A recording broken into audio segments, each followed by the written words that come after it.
रखा। भारतीय चिंतन धारा के दो दिशा है, ज्ञान कांड और कर्म कांड। अभी जो चल रहा है ये ज्ञान कांड है। ये बात सब बताता है पंडित। कभी वो कहेगा कटहर के पत्ता लाइए, अरबा चाय लाइए, जौ लाइए, तिल लाइए, नारियल लाइए, गुगुल लाइए, जटामसी लाइए, हवन लाइए, घी लाइए और सुहा करके सबको जलाइए। यही कर्म कांड उनका चलता है। ऐसा सारा दुनिया को अपना पेट के चलते ब्राह्मण सारा सोलकन को फंसा के रखा है। कोई बाभनी रजपूतनी के माथा में जट्टा नहीं फूटा है आज तक। कोई कहे तो बाभनी रजपूतनी भक्ति नहीं बनी, हाथ में छड़ी देखा, लेकिन इस सोलकन के औरत सब हाजीपुर में बेत ले कूदती है गंगा में। इसको पिछोड़ा में 2 डिसमिल जमीन नहीं है बैगन को भी रोपने के लिए, और देवता भट्ट इसके देह पर है। और जिसको 200 बीघा जमीन है, बेटा पति जिसका इंजीनियर डॉक्टर कलेक्टर है, जिसका 3-3 महल का मकान है, जिसका बैंक बैलेंस है, उसके यहाँ देवता का कोई चिंता नहीं। जादव में भगत होता है भुइयां के, भुइहार में भगत देखे, रजपूत में भगता देखे हैं, कायस्थ में भगता देखे हैं, जादव में भगता होता है। एकरा देह पर खाली देवते रहता है। सोलकन में कारिक के भगत होता है और सोखा के भगत, गणिनाथ के भगत, फेकू दयाराम के भगत। भुइहार में भगत नहीं होता है, रजपूत में भगत नहीं होता है, वो इंजीनियर होता है, डॉक्टर और कलेक्टर। भुइहार राजपूत ब्राह्मण की पत्नी शिव चर्चा नहीं करती है, ये सोलकन की पत्नी करती है शिव चर्चा। भुइहार राजपूत ब्राह्मण के बेटी सर पर कलसा नहीं ढोती है, इस सोलकन के बेटी से कलसा ले बउआल घूमती है गाँव गाँव। हरिंद्रानंद कौन था? हम बराबर मधेपुरा रहते हैं, मधेपुरा में मैंने मठ भी बना लिया है, वहीं रहूंगा। मधेपुरा में एसडीओ था, एसडीओ हरिंद्रानंद जाति का ब्राह्मण है। एक बार चुटकी बजा दिया ब्राह्मण, सारे सोलकन को उलझा दिया। ये अपना जात को नहीं उलझाया है, सोलकन को उलझा दिया। सब सोलकन के पत्नी शिव चर्चा करती। कर्म की प्रधानता है, मैं कर्म नहीं रोक सकता हूं। सारे लोग खेती कीजिए, कर्म नहीं करेंगे तो भोजन कहां से मिलेगा, कपड़ा कहां से मिलेगा, बेटा बेटी का पढ़ाई कैसे होगा, माँ बाप का सेवा कैसे होगा, खेत कैसे खरीदाएगा, मकान कैसे बनेगा, माँ बाप का सेवा कैसे होगा, गाड़ी घोड़ा कैसे खरीदाएगा। कर्म की प्रधानता है। खेसारी लाल यादव, दिनेश लाल यादव, विजय लाल यादव, निरहुआ कर्म किया, भोजपुरी पूरी फिल्म बनाया, आज अरबों खरब कमा लिया, चैन से जी रहा। अमिताभ बच्चन, हेमा मालिनी, शाहरुख खान, सलमान खान, ये सब सिनेमा में रुपया कमाया अरब खरब, चैन से जी रहा है। सचिन तेंदुलकर, सुनील गावस्कर, कपिल देव, रोहित शर्मा, विराट कोहली, वीरेंद्र सहवाग, क्रिकेट में रुपया कमाया, आराम से जी रहा है। मधेपुरा जिला के सियाराम यादव है, उन्हीं का ये शोभा सम्राट थिएटर सियाराम यादव का है मधेपुरा, जो जनता दल यू के जिला अध्यक्ष, और उनकी पत्नी मीलन देवी, उनके हम मैं कई एक बार सत्संग में गया, उनकी पत्नी जिला परिषद के अध्यक्ष थी, अभी नहीं। अभी वहां के बउआ यादव हैं, जिनकी माँ मधेपुरा जिला के जिला परिषद के अध्यक्ष है। और बउआ यादव के परिवार में आप लोग नहीं मानेंगे ना, 12 वो जिला परिषद सदस्य है जीता हुआ, बउआ यादव के परिवार में 12 जिला परिषद सदस्य हैं, जिता लिया उन्होंने। गिनिएगा, ससुर को जिता लिया, सास को जिता लिया, साला को जिता लिया, सरोज को जिता लिया, सारू को जिता लिया, सरुआइन को जिता लिया, अपने जीत गया, माँ को जिता लिया, पत्नी को जिता लिया। अरे कुमारखंड ब्लॉक में एक यादव है, परमानंद यादव, अभी 1200 बीघा जमीन उनके पास है, उसको जाके हरा दिया ये बउआ यादव। वही उसी की माँ भी जिला मधेपुरा जिला के जिला परिषद अध्यक्ष। वो सियाराम यादव शोभा सम्राट थिएटर जो सोनपुर में आता है, उसको चला करके 100 बीघा जमीन खरीद ली, पेट्रोल पंप बैठा दिया मेहनत करके शोभा सम्राट थिएटर। बंधुओं, साहब कबीर रात रात भर कपड़ा बुनते थे, मोहम्मद साहब बकरी चराते थे, ईसा मसीह भेड़ी चराते थे, भगवान कृष्ण गाय चराते थे, विश्वकर्मा जी लकड़ी लोहा का काम करते थे, सुपच भगत सुप डगरा बीनते थे, रैदास जी जूता टांगते थे। कर्म की प्रधानता है, कर्म नहीं करेंगे जिएंगे नहीं, कर्म करें लेकिन कर्म कांड में न फंसे। आप जीने के लिए भी कर्म करते हैं, अब मुक्ति के लिए भी कर्म करते हैं। ये बाबा ना के क्या कराता है, ज्ञान कांड की कर्म कांड, ओम पवित्रो स्वाहा रखू तहिया 151 रुपया। क्या कराया आज तक पंडित जी? ज्ञान कांड करा दिया, ज्ञान की बात बताया। किसी को कहा आज तक कि बेटा बेटी को पढ़ाना चाहिए? किसी औरत को कहा कि सास ससुर के सेवा करना चाहिए? किसी औरत से कहा कि पति की आज्ञा का पालन करना चाहिए? किसी से कहा मांस मछली नहीं खाना चाहिए? किसी से कहा खैनी बीड़ी नहीं खाना चाहिए? कहा आज तक? ज्ञान की चर्चा उसने कभी नहीं किया। वो कर्म की बात बताएगा, अपने स्वार्थ की। बैनाथ धाम जाना चाहिए, क्यों? बैनाथ धाम में उसी का गोतिया देहात बैठा हुआ है माल लेने के लिए। वो कहेगा गया जाना चाहिए, वहां भी उसी का गोतिया देहात बैठा हुआ है माल लेने के लिए। वो कहेगा जितिया करना चाहिए, करवा चौथ करना चाहिए। नाना प्रकार के कर्म कांड केवल आपको बताएगा, केवल अपना आमदनी का घर वो बताएगा। इसी में सारे लोग जाकर के उलझे हुए हैं, वेद को मानते हैं। और साहब कबीर ने कहा वेद पशु, वेद के मानने वाला एक भी मानव नहीं है, सब कुत्ता मानव। वेद के मानने वाले पशु हैं, वो मानव नहीं है। बोलिए सब आदमी, एक आदमी बोलिए वेद किसने लिखा? वेद कौन लिखा है? वेद का बात हम क्यों मान लें? वेद की बात को हम क्यों माने?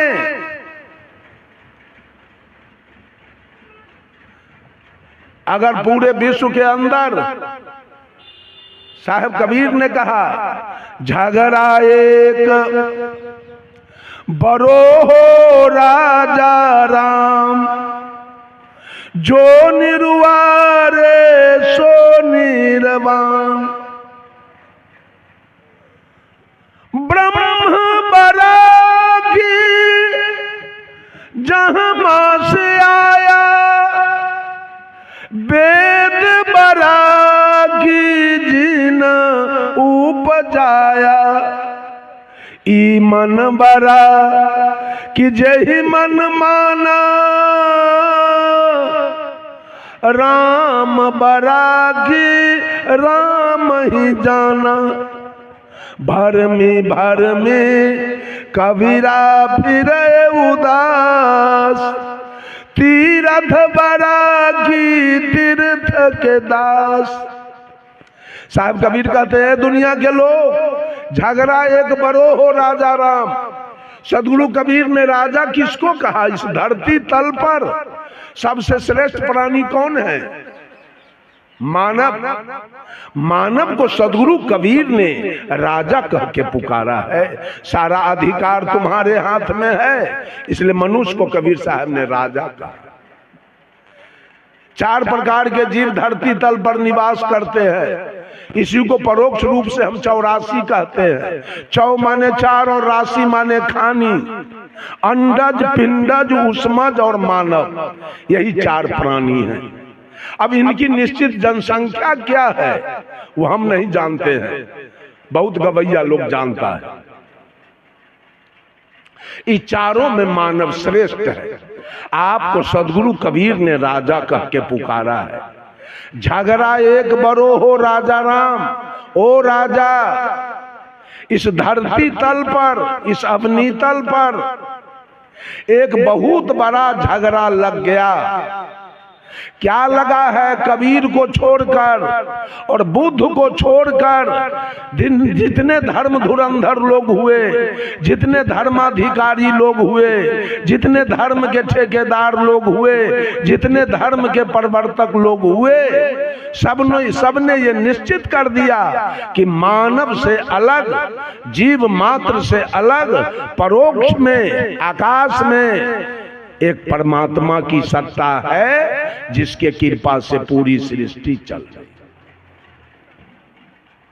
उसी परमात्मा के कृपा से खेती बाड़ी, बिजनेस, व्यापार, नौकरी चाकरी, माल मवेशी, बेटा बेटी, पढ़ाई लिखाई, रात दिन, अतिवृष्टि अनावृष्टि, ऋतु परिवर्तन, मन धरती तल पर जितने भी कार्य हो रहे हैं वही परोक्ष ईश्वर की कृपा से। और वो ईश्वर कैसा है? जिस ईश्वर के कृपा से सारे कार्य हो रहे हैं वो ईश्वर कैसा है? वो ईश्वर सर्वत्र है, एक तिल खाली नहीं है ईश्वर से, हर जगह है। मैंने उस आदमी से पूछा इसका मतलब ईश्वर वेश्यालय में भी है, ईश्वर चोरी में भी है, ईश्वर डकैती में भी है, ईश्वर दारू के भट्टी में भी है, ईश्वर गाय कटती है वहां भी है, ईश्वर जहां बकरी कटती है वहां भी है, जहां बलात्कार होता है वहां, जब तिल भर जगह खाली नहीं है इसका मतलब सारा कुकर्म ईश्वर करवा रहा है। ईश्वर सर्वत्र है और ईश्वर सर्वज्ञ है, वो सब कुछ जानता है। इसका मतलब राम जान के अपने पत्नी का हरण कराया, वो तो सर्वज्ञ है, सब कुछ जानता है। ईश्वर सर्वेश्वर है, ईश्वर सर्वव्यापक है। तुलसीदास जी ने लिख दिया ईश्वर सर्वव्यापक है। व्यापक माने क्या होता है? जो पूर्ण रूप से भरा हुआ हो, जो आकंठ भरा हुआ हो। जैसे घड़ा में पानी पूरा भर दीजिए उसको कहिए व्यापक। पानी व्यापक रूप से भरा हुआ है घड़ा में, तो ईश्वर इस काया में व्यापक रूप से भरा हुआ है। तो जान कट जाने के बाद आदमी जिंदा रहता है, हाथ कट जाने के बाद आदमी जिंदा रहता है, और गला यदि कट जाए तब रहेगा। इससे साबित होता है कि ईश्वर सर्वव्यापक नहीं है। ड्राइवर, बस चलाने वाला ड्राइवर, रेल चलाने वाला ड्राइवर, पूरा गाड़ी में वही व्यापक रूप से भरा रहता है कि ड्राइवर किसी एक सीट पर बैठ के बस को हाँकता है, पूरे बस में यात्री बैठा रहता है। उसी प्रकार से परमात्मा की सत्ता काया के किसी एक बिंदु पर बैठ करके ये काया को चला रहा है। वो व्यापक नहीं है।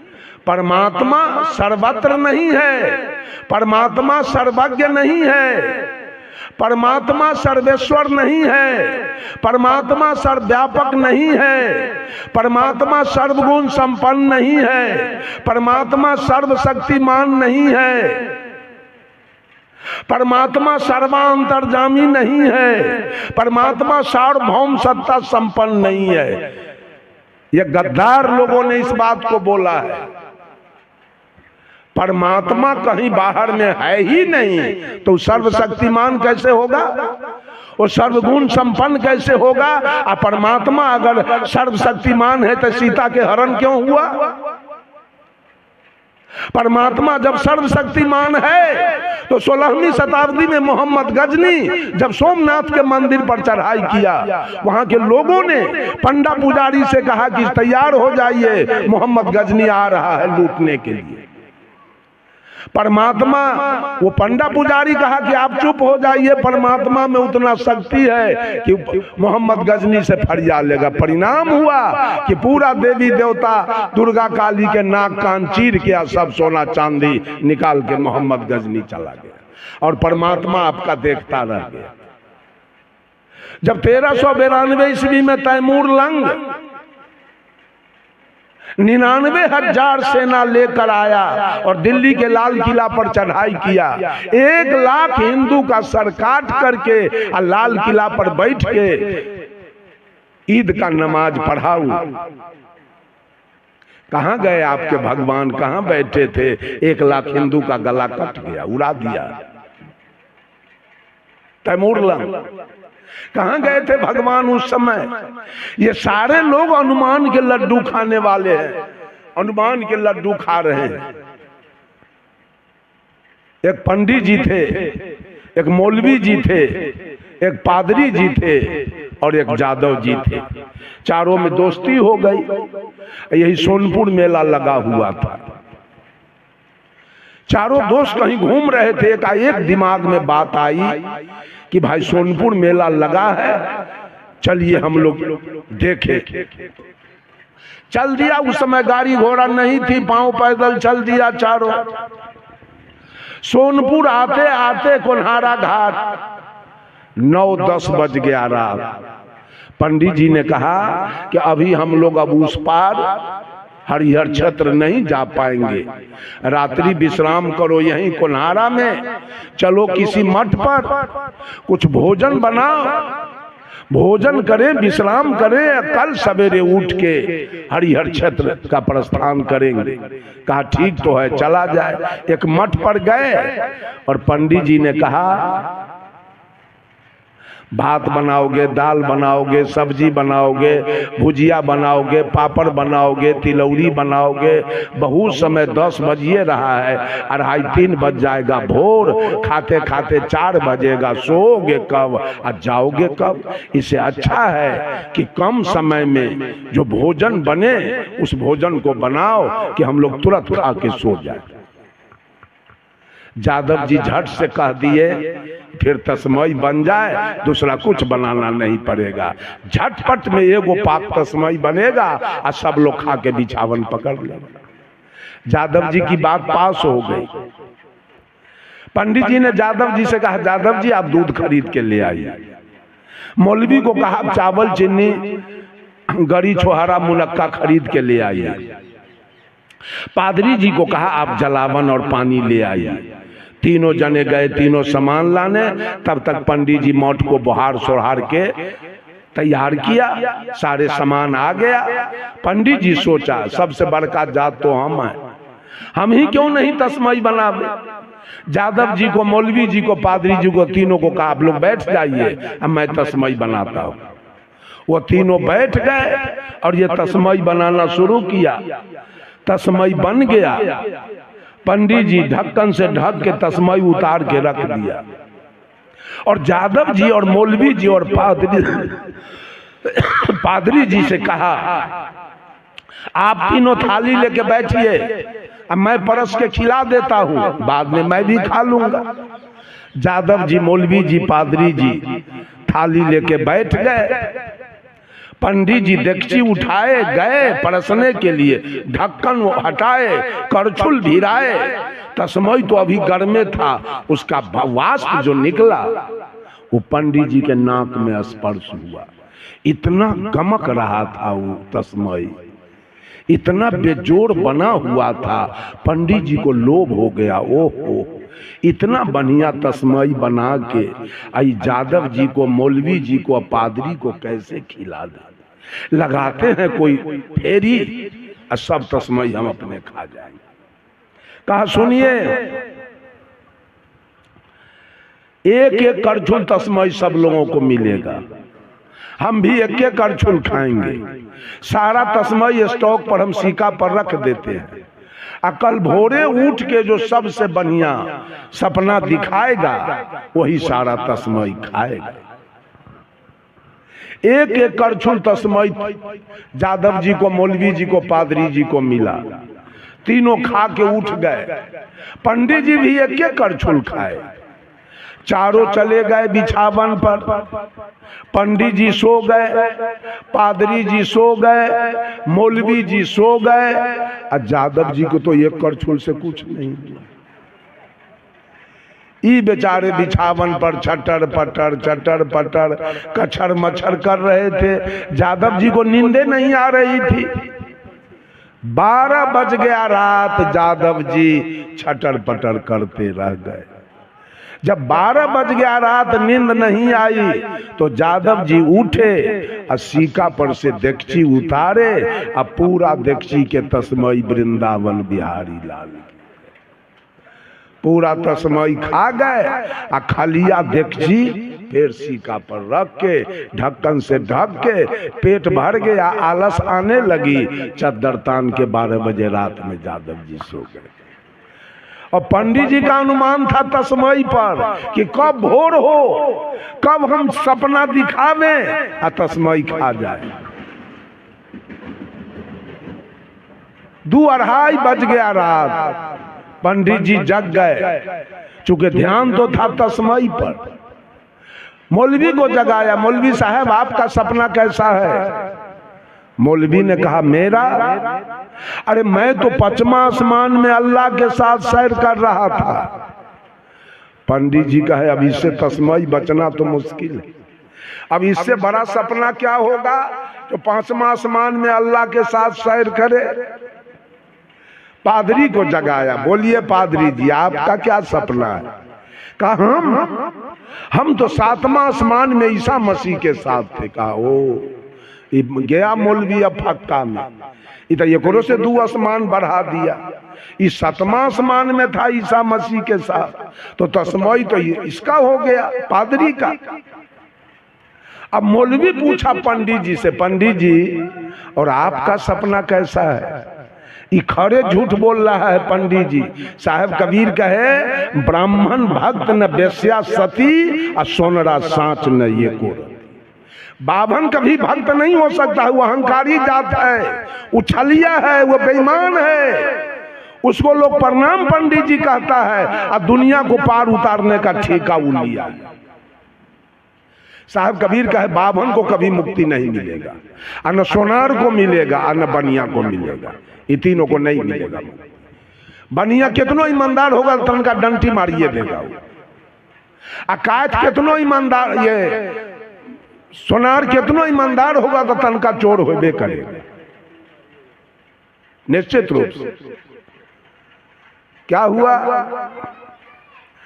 पूछा आपका सपना कैसा है पंडित जी? इन्होंने क्या कहा? हरा हरी झूठ बोल गया।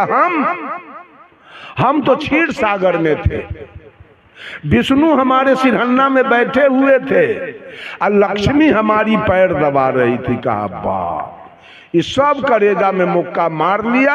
अब इससे बढ़ के सपना एक बात है, तस्मई हो गया पंडित जी के। अब पता नहीं है ये अनुमान के लड्डू खाते हैं और जादव जी अनुभव कैले सूतल।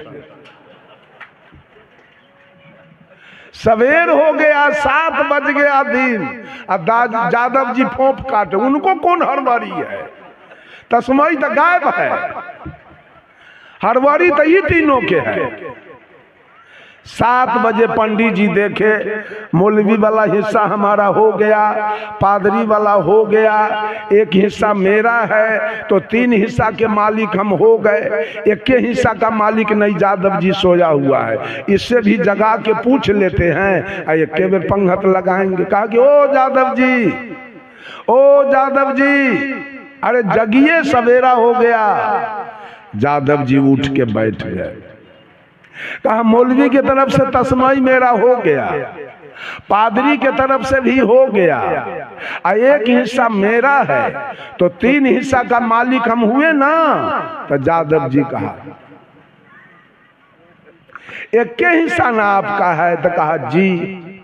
आप भी अपना सपना बताइए कि हम एक बेर पंगत लगाएंगे। जादव जी कहा पंडित जी हमारा सपना तो कहने लायक नहीं। कहा कुछ तो कहिए। कहा क्या कहें? आप सोए हुए थे, ये पादरी सोया हुआ था, ये मौलवी सोया हुआ था, ये कड़ा कड़ा मोच वाला आदमी इतना मोट के लाठी लेके आया और हमको जगाए, उठो। हम जग गए और उसका मोच देखे या लाठी तो हमारा था प्राण सूख गया देख के। हमको कहा जगा, हम कहे जी जग गए। अरे जरा देखिए उतारो ऊपर से। क्या करे, मोच के डर से, लाठी के डर से ऊपर से देखिए उतार, नीचा उतार दिए तो हमको कहता है खाओ।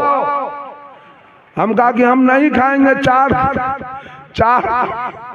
चार दोस्त हैं, हम चारों का हिस्सा है, सवेर में मार हो जाएगा, हम नहीं खाते होगी, हम लाठी चलावे अभी। पंडित जी पेट तो हमको 1/4 में बढ़ गया, लेकिन मोच के डर से और लाठी के डर से लागल सारा तस्मई हमको खाना पड़ा। यही तो हमारा सपना है। कहा बेवकूफ कहाँ के, जिस समय मोच वाला आया, लाठी वाला आया, उस समय हम लोगों को जगा लेना चाहिए ना।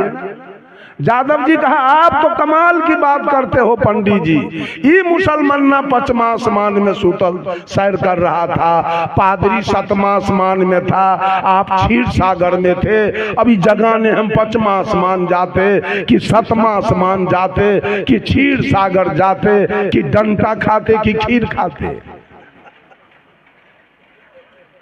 इस सारा दुनिया अनुमान का लड्डू खा रहा है। भगवान पूरब में है, भगवान पश्चिम में है, भगवान उत्तर में है, भगवान दक्षिण में है, भगवान आकाश में है, भगवान धरती पर है। कहां कहां है? कबीर साहब एक महिला से पूछे, कहो रे सखी एक बात कहूं। ऐ सखी एक बात पूछ रहा हूं। क्या पूछिए? कहाँ खसम ठहरायो जी। सखी तेरा दुल्हा कहाँ रहता है? दुल्हा मीन्स परमात्मा। तेरा दुल्हा कहाँ रहता है? तेरा परमात्मा कहाँ है? तो सखी कहती है आकाश में ऊपर। कहाँ है दुल्हा? आकाश में। तो साहेब कबीर का है दुल्हा आकाश, और दुल्हन कहाँ है? दुल्हा आकाश में है, और दुल्हन कहाँ है? दुल्हा आकाश पताल में दुल्हन कैसे कछो मिटायो जी। दुल्हा हो पंजाब में और दुल्हन हो कैथोलिया में, क्या को बाल बच्चा होगा? दुल्हा है आकाश में और दुल्हन सब है धरती पर। कै वो काम बनने वाला है दुल्हा से? बनेगा कुछ? है बनने वाला? सब आदमी गुलाम बन गया है पंडित के। ये सारे गुलाम बैठे हैं, मालिक नहीं बैठे हैं, ये सारे गुलाम बैठे हैं। ये वेद के गुलाम हैं और पंडित के गुलाम है, दोनों के गुलाम बैठे हैं। उनके बिना इनका कवित करेंगे मंच पर, खूब कबीरपंथी सब मंच पर कानून बुकनी करेगा। और जब बेटी के विवाह होगा तो उसको बुला के लाएगा। जब बेटा का विवाह होगा तो उसको बुला के लाएगा। माँ मरेगी तो उसको बुला के लाएगा, और बाप मरेगा तो उसको बुला के। उसके बिना इसका काम नहीं चलने वाला है। एक दिन हमारे गुरु जी आचार्य श्री धर्म स्वरूप साहब जीवन ज्योति केंद्र पूर्णिया कोट में उनका मठ है। वहाँ एक्सप्रेस गाड़ी पहले नहीं रुकती थी, अब तो रुक रही है। वहीं से खुलती है आपको जनहित पूर्णिया कोट से, जहाँ साहब गुरु जी का मठ है, वहीं से खुलती है आपको ये जनसेवा। जानकी भी अब वहाँ रुक रही है। पहले गुरु जी को कहीं जाना पड़ता था तो जाते थे पूर्णिया जंक्शन, वहां जाके गाड़ी पकड़ते थे। साहेब जी गए पूर्णिया, जाड़ा का समय था। एक संभ्रांत परिवार का बूढ़ा 80-85 बरस के, ऊनी के कुर्ता, ऊनी के बंडी, मुफलर, टोपी लगा के, चश्मा, खादी के धोती, चमड़ा वाला जूता मोजा लगा के प्लेटफार्म पर बैठ के अखबार पढ़ रहा था। गुरुजी बैठ गए बगल में जाके,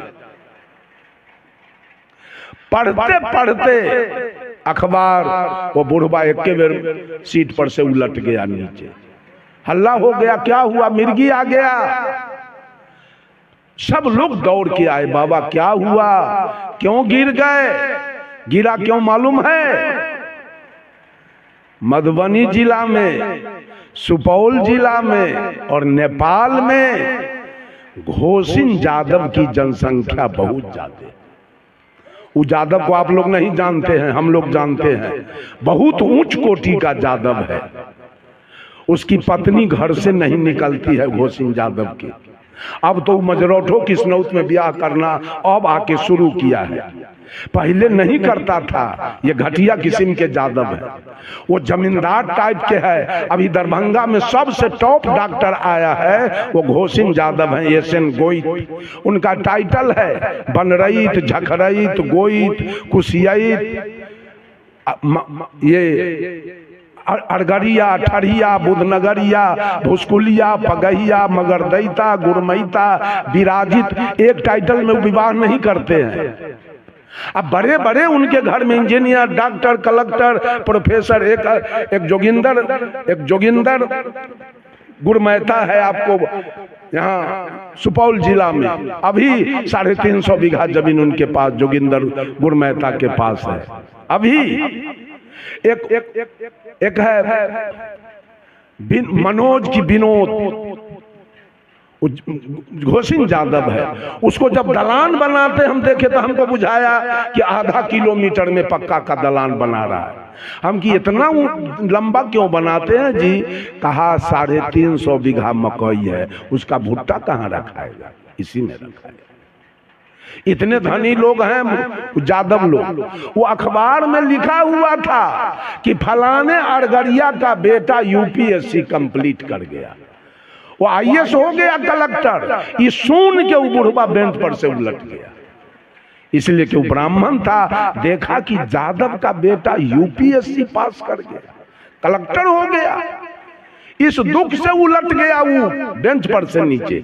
अब उसको ही ग्वार बिलार सब खून पूजने के लिए बोला के लाता कि हमारा बाप के तन स्वर्ग भेज दीजिए, हमारा बाप के तन सतलोक भेज दीजिए।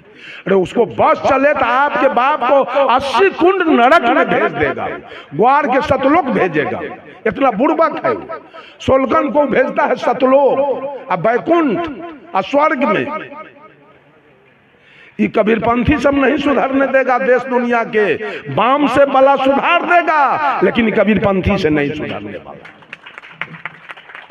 मैं जाता हूं बाम सेफ के कार्यक्रम में, बराबर भागी लेता हूं बाम सेफ में, हर जगह जा जा करके। वो सुधार देगा देश को, लेकिन कबीरपंथी अपना लोभ के चलते नहीं सुधरने देगा कबीर मत को कभी। आपके अपने पसंदीदा YouTube चैनल खुशहाल जिंदगी टीवी का मकसद है आपको वहां पर पहुंचाना, उस शिखर पर बिठाना जिसके लिए आपका जन्म हुआ है। धर्म के नाम पर केवल पोंगापंथी और दकियानुसी विचारों में ना अटके रहें, ना ही किसी कर्मकांड, पाखंड, ढोंग, ढकोसले, भ्रम और अंधविश्वास तथा छू मंतर और जादू मंतर चमत्कार में उलझे रहें। इसके लिए जन्म नहीं हुआ है। ये तो बिल्कुल सतही बातें हैं, बच्चों का खिलौना है। आपको सम्राट होने के लिए जन्म मिला हुआ है। आप अपने जीवन में उस शिखर को हासिल कर सकते हैं जिसे बुद्ध, महावीर और कबीर ने हासिल किया था। उसी शक्ति और सत्ता की आत्मा आपके भीतर बैठी हुई है, उसी को जानिए और उनको धुंधला करने वाले, उनको धूमिल करने वाले जो भी विचार हैं, जो भी परंपरा है, उनको बिल्कुल बेनकाब करिए। बहुत सुंदर आपने हमारा पूरा साथ निभाया और आखिर तक इस वीडियो में आपने देखा और समझा तो ये जाना है कि किस तरीके से आपको लोग धर्म के नाम पर बरगला रहे हैं और भटका रहे हैं। सभी मत, मजहब और परंपरा के जो अगुआ लोग हैं, जैसे हिंदू धर्म में पंडित और पुरोहित, मुस्लिम बिरादरी में मुल्ला और मौलवी तथा ईसाई मिशनरी में उनके अपने पंडित हैं, पोप और पादरी, ये सब भटकाने वाले हैं। इनको सत्य से कोई मतलब नहीं है, ये आपको सांत्वना देते हैं बस, और सांत्वना के बदले बड़ी मोटी रकम से अपनी जेब भरते हैं, अपनी ज़िंदगी चलाते हैं, घर परिवार पालते हैं और स्विस बैंक में अपना सारा पैसा जमा करते हैं। तो आप सोचिए ज़रा, कहाँ आप अपना पैसा फेंक रहे हैं, गलत जगहों पर।